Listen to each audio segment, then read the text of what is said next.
তাইলে এই জায়গাটাই এত সমস্যা থাকতো না। আমরা কিন্তু একটি জিনিস দেখেছি, এইখানে কিন্তু নতুন আরেকটি ব্রিজ পায়ে চলার মতো হচ্ছে। এই ব্রিজ তো হবে না, এই ব্রিজ দিয়ে কি হবে? সেইটার জনগণই পার হইতে পারবে না এই ব্রিজ। সেইটার প্রতিফলন কিন্তু আমরা দেখতে পাচ্ছি। দেখেন এটার থেকে ডাবল কিন্তু এই ব্রিজটা, এটার থেকে ডাবল।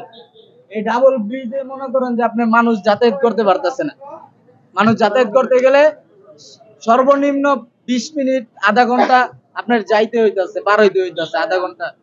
আমি কিন্তু ওইদিন গিয়েছিলাম, 1.5 ঘন্টা সময় লেগেছিল আমার। আপনি একদম একজন গণমাধ্যমের লোক, সেই ফুটেজ কিন্তু আমার কাছে রয়েছে। আমি আর কি এখানে বলবো বলেন? তাহলে এইখানে যে পুলিশ প্রশাসনের লোক বসে থাকে, তাদের কাজটা কি? মূলত তাদের কাজটা কি? রাস্তার আইন শৃঙ্খলা বাহিনী যদি আইন শৃঙ্খলা পরিস্থিতি যদি তারা কন্ট্রোলে না নিয়ে আসতে পারে, তাহলে তাদের কি কাজ? তারা কেন এখানে আছে? তাদের আইন বিভাগই দুর্বল। আইন বিভাগ দুর্বল এই কারণেই মনে করেন যে আইন শৃঙ্খলা বাহিনী কোনো পদক্ষেপ নিতে পারতেছে না।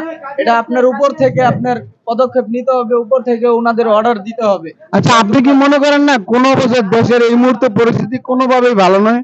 না না, পরিস্থিতি তো ভালো না, দেশের পরিস্থিতি অনেক